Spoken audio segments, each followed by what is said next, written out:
এই বাংলায় শুভেন্দু অধিকারী এবং তার যে বাবা ওদের মতো নেতার বাংলায় ঠাঁই নেই।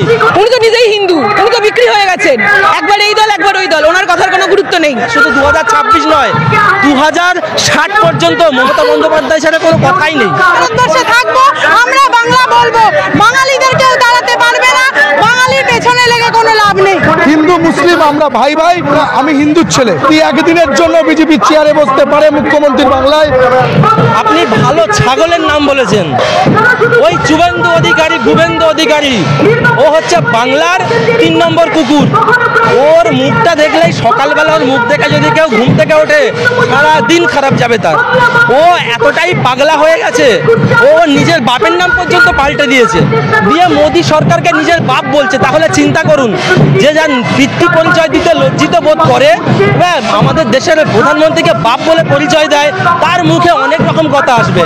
আজকের বলছে বাংলায় বিজেপি আসবে, আগামীকাল বলবে কংগ্রেস আসবে, তারপরে বলবে অন্যান্য যেসব দলগুলো আছে তারা আসবে।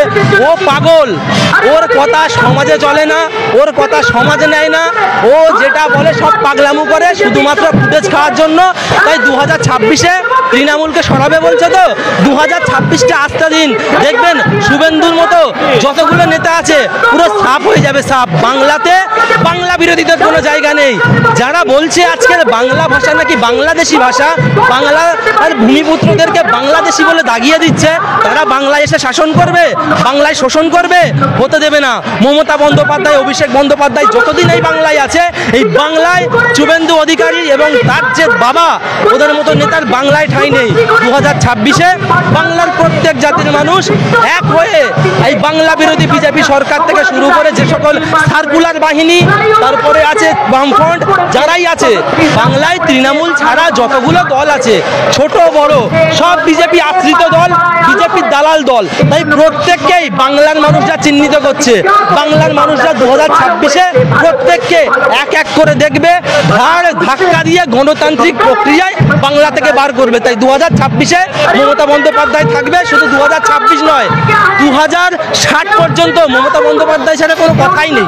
উনি তো নিজেই হিন্দু, উনি তো বিক্রি হয়ে গেছেন, একবার এই দল একবার ওই দল, ওনার কথার কোনো গুরুত্ব নেই।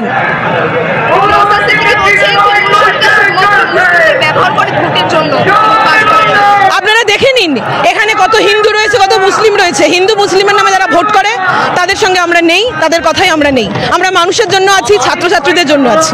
ভারতবর্ষের জন্মদিন হিসাবে সেখানে হচ্ছে আমাদের বাংলাদেশি বলে যে অপমান করা হচ্ছে, সেটার বিরুদ্ধে